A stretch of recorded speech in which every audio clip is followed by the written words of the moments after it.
pattern readers. Do you remember me? I'm Rebecca, and I usually have a lot to say about the Wheel of Time books and TV show, but I haven't been able to get on this channel in a long time to talk about it for a crap load of reasons, most of which are kind of crappy, but there are a couple of good reasons as well that I did want to share with you.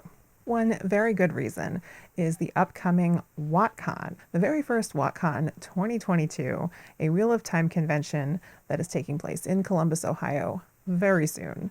So I hope to see a lot of you there, but if you haven't registered already, you can still register for a virtual membership to attend virtually. I will share links for all that information for you in case you are interested. And if you are attending, definitely plan to look me up, find me, say hello, because you're going to know what my face looks like, but I'm not going to know what your face looks like, and I would love to meet as many of you as I can. For WATCON, I have been the director of programming, which comes with a lot of work, so I am really excited about the program that we've put together for attendees, and I'm really happy to share that information with you. This video isn't going to be about that, but I will again share links for you if you are interested. The other good thing that I have been up to lately that you might want to check out is my other YouTube channel where I am one of the regular hosts on the show called What the Adaptation or What the Adaptation, since we're not only talking about the Wheel of Time.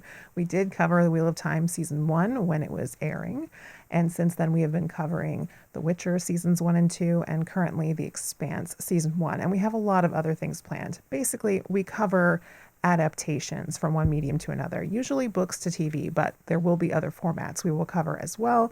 But it's a really fun show to check out if you are interested in any of those adaptations or just talking about adaptations in general.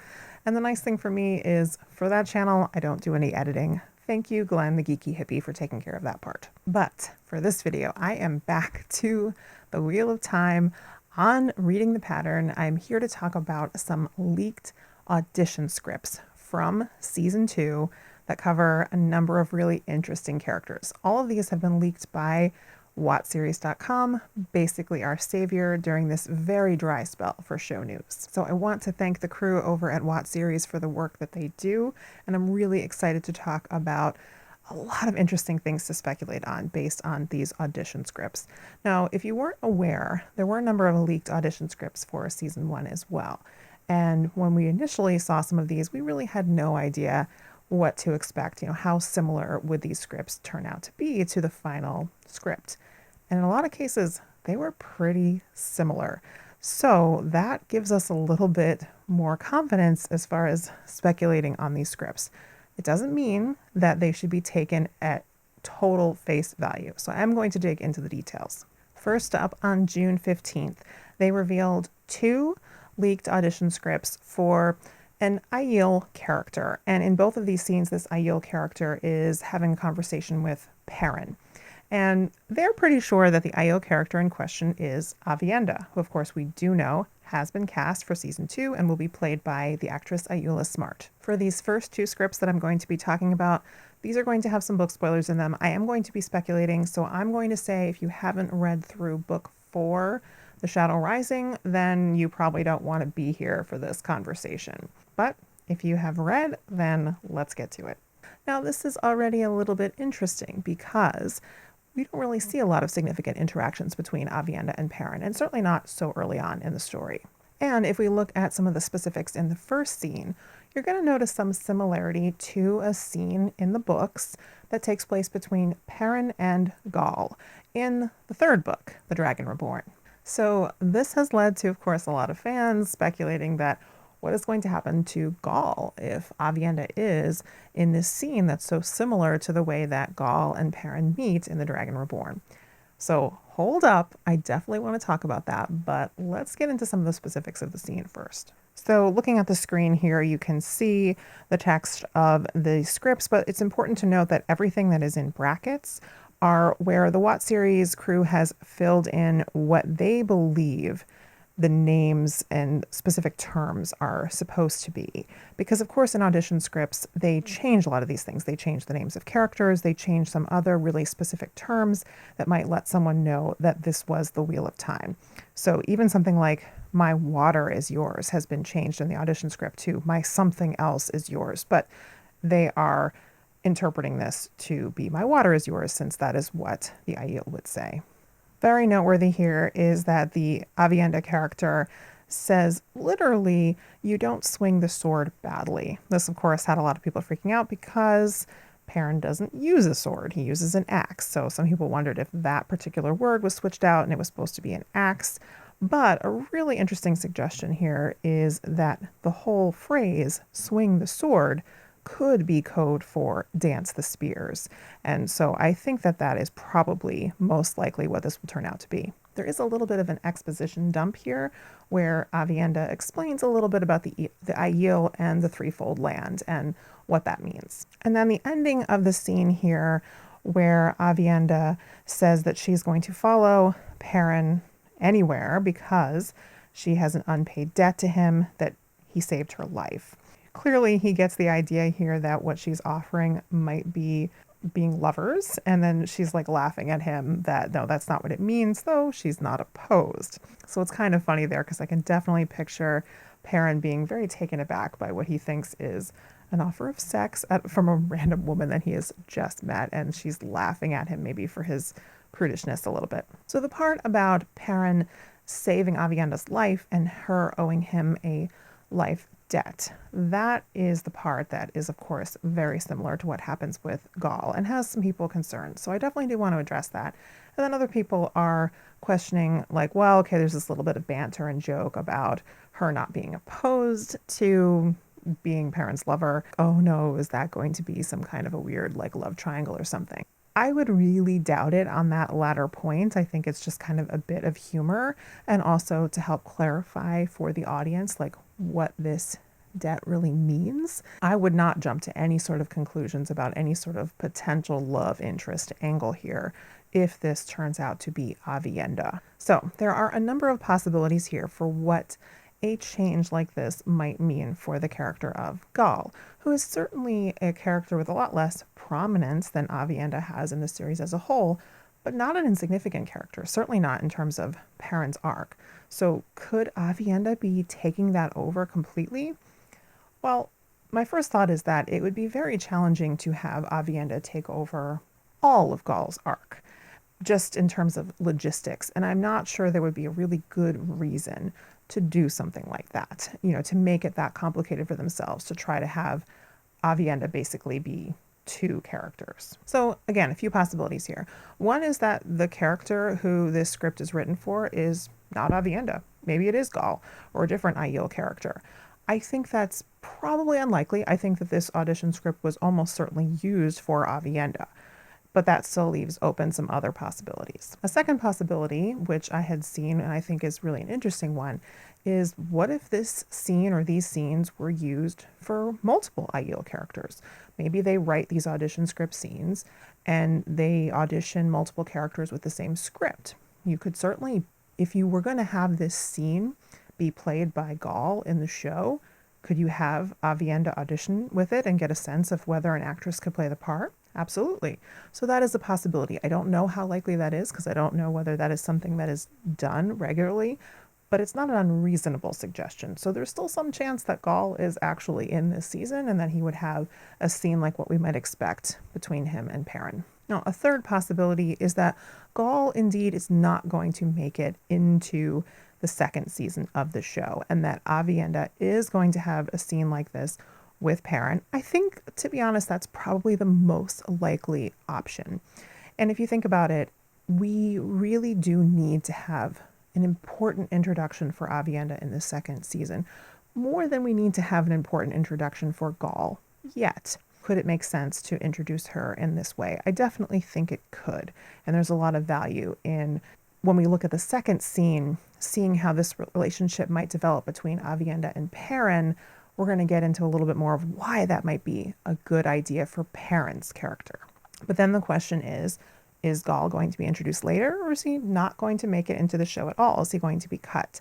So for me, I think that final possibility of Gawyn being cut completely, there's really no reason to jump to that assumption based on this audition script. I think that there are other opportunities to introduce Gawyn later, and to me that would make more sense than trying to have Aviendha continue to take over his role later on in the books. that still upsets some people, right? There's that iconic introduction that happens between Gawyn and Perrin, and for some people, that's a really important friendship that does take place in the books and a relationship that lasts. So to not have that initial meeting in the way that they do, for some people, some fans, that is a sadness. I definitely get that. It is a great scene. I think it can still be a great scene with Aviendha. And then the question would be, can we get another great scene that happens when Gawyn and Perrin eventually meet? Because that's what I would want. And it's something that I'm just willing to wait and see what happens, right? Like, not get upset preemptively. There might be some other fantastic introduction that could be planned for Gawyn later on. And I'm hoping that is the case. I certainly think that Gawyn is an important character to keep in the show overall. If you think about all the Aiel characters that are in the books, I think he is one of the more important ones, and one that is, in my opinion, harder to combine with other characters because of the direction that his story goes in. And I would say that certainly Aviendha is not a character that would be easy to combine with others either. So I just don't really see the logic in that, which means I think that Gawyn will come in eventually. I could be wrong, but it's definitely a wait and see and not overreacting to something that hasn't happened yet. Now we have the second scene between the same character and Perrin again. And here is where it starts to really make sense why this relationship might be started with Aviendha instead of Gawyn in this instance, because the conversation is all about Perrin's wife, Layla, whom he killed accidentally in the first episode of season 1. And you can see the great thing here is that Perrin is actually talking about this. He's talking about how he feels, his guilt, which he didn't spend a lot of time doing in season 1. So I'm excited for that. And Aviendha, as a woman who is a fighter, a maiden of the spear, words like what are in this script coming from her to Perrin are really important. That she's saying Layla she chose to fight, she chose to defend her family, her home.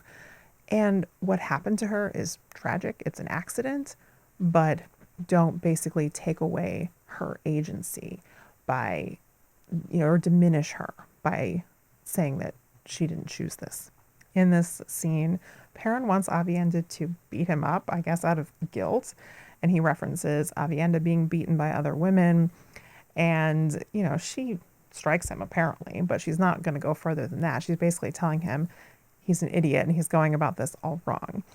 And I can just definitely see this dynamic happening, and I'm kind of really interested to see it. She also encourages him to throw away his ring, and he brings up that she carries a knife, which apparently belonged to her sister. I'm guessing she had a sister who died. And he's referencing that. And she's, again, just reminding him to focus on the living. Grieve for the dead, but don't stop living because of them. And especially for someone who made an honorable choice and in Aviendha's way of thinking, died well for that choice. So the bottom line is there's a lot of richness here, and I think it's really interesting to have this dynamic where Perrin sort of befriends a woman warrior, someone who can relate to Layla and the choices that she made. So I think that can definitely help him process the grief and guilt that he is going through, and I'm excited to see that dynamic play out in season 2. Finally, on these, it's worth mentioning that the WoTSeries crew also found out that they knew wolf dogs were filming on location in Dakhla, and that it's the same location where they also spotted a waygate. Also in the scene, there was an Aiel in Kadensor and a tall male character who is likely to be Perrin. So they're speculating that one or more of these scenes might take place there. So there's a lot to think about there. Is a waygate specifically going to factor into Perrin's storyline in this season? Don't know for sure, but it's definitely good to have confirmation that we're going to see some wolves in season 2, because we definitely need more of that. The next 2 audition scripts are for the character of Gawyn Tracand, which I would have never thought I would have said I was excited to see what was coming with this character, but I really am. There's nothing really book spoilery in these particular scenes, but in talking about them and speculating a little bit, I will get into some spoilers through book 3, The Dragon Reborn, initially. Later on, I might do some later book spoilers. I'll tell you at that point. In both of these scenes, Gawyn is talking to an unknown character, and not necessarily the same one in each scene, by the way. In the first one that I'm going to look at, the WoTSeries crew is speculating that he may be talking to Alana's warder, Ivan. And I think they may be correct. There is some good reason to think that, including a reference in the script to Alana herself, perhaps, and also mention of using the bow, which is something that Yvonne does. We saw him use the bow in season 1. Looking over the script here, it kind of seems like Gawyn is talking to a warder, and he's looking for someone who can help him in his training. He wants to be a warder, as he mentions here, and Yvonne is maybe thinking that he specifically wants to bond Alana. That doesn't really seem to be his aim here, but he talks about how he needs some help with cooking. He doesn't know how to do that, and he would also like some help using the bow, which he doesn't know how to use, although he can use the sword. At the end comes the really interesting parts. First of all, Gawyn showing some self-awareness when he says, "I know what people see when they look at me. Rich, beautiful, useless idiot." And then he goes on to say that he has killed men before. Brigands who tried to kidnap my sister and me when he was 12. And, he goes into more detail on the story here that they were their guards. They were planning to ransom the sister as heir to the throne.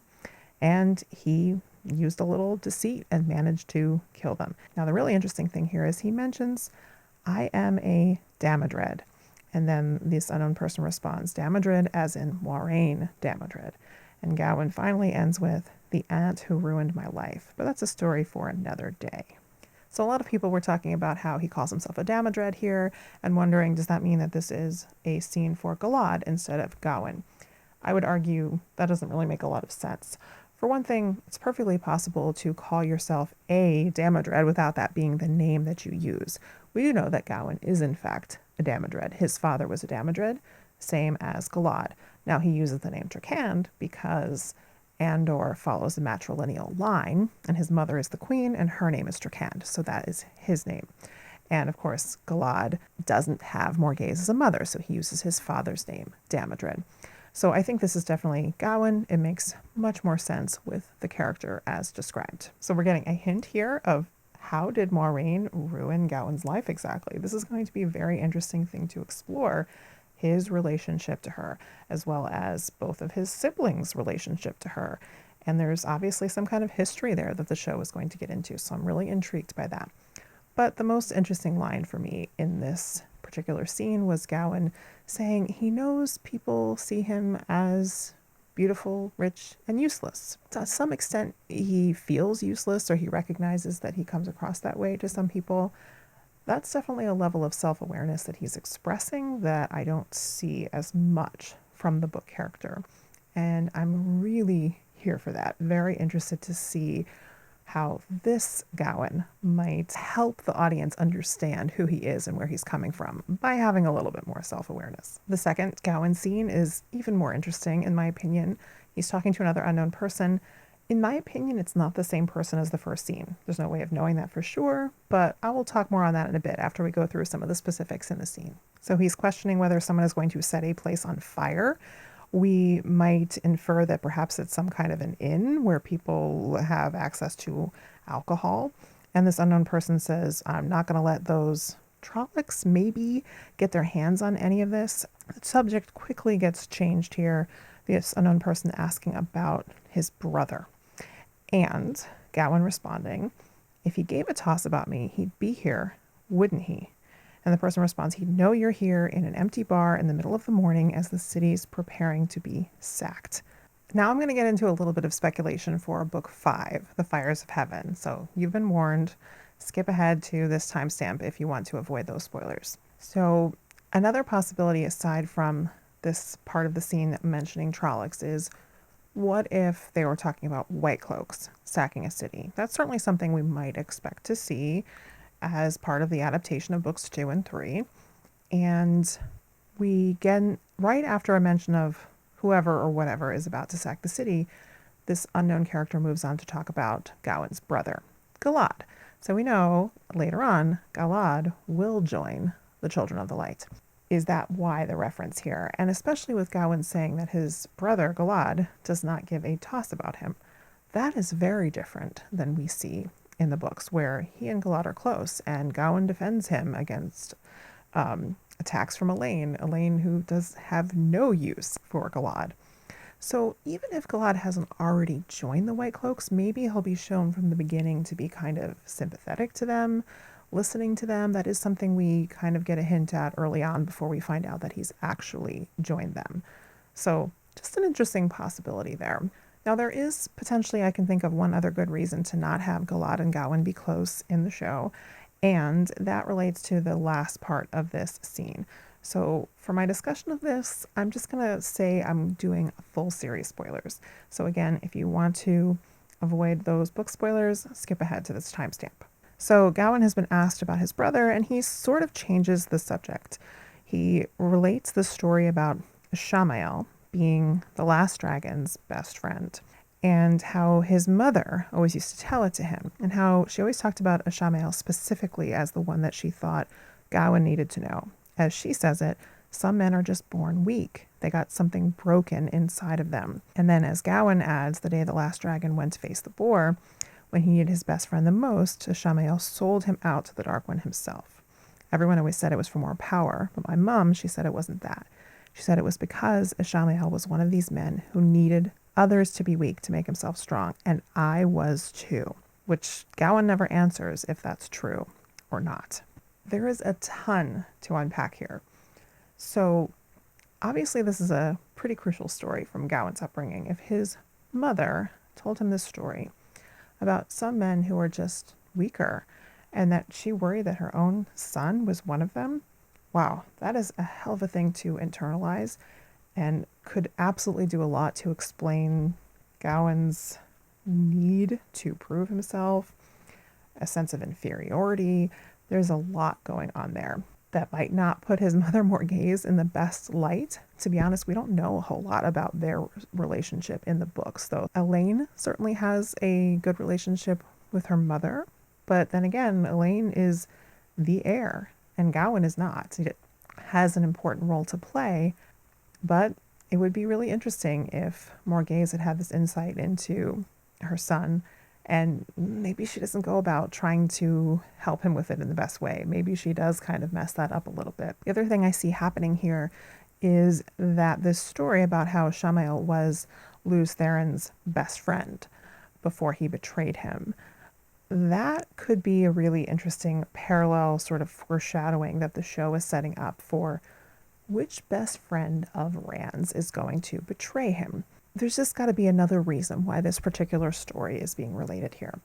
And the direction that I think could be really interesting for this to go in is if that best friend is Gawyn. Now, how are we going to make Gawyn Rand's best friend when that clearly is not the case in the show? They're friendly when they meet each other, and then they don't really ever see each other. But Gawyn develops this rather inexplicable resentment towards Rand, distrust of him based off of rumors, and he wants to kill him based off of rumors. So that's a huge turnaround that for a lot of book fans just doesn't make a lot of sense. But if that was really explored a lot more, if they find a way to develop more of a real friendship between the two, and then have Gawyn turn on him for hopefully a little bit more of a reason, however they want to do that, that could be really powerful. And then making it sort of a parallel to Shamael and Lews Therin could also be really interesting.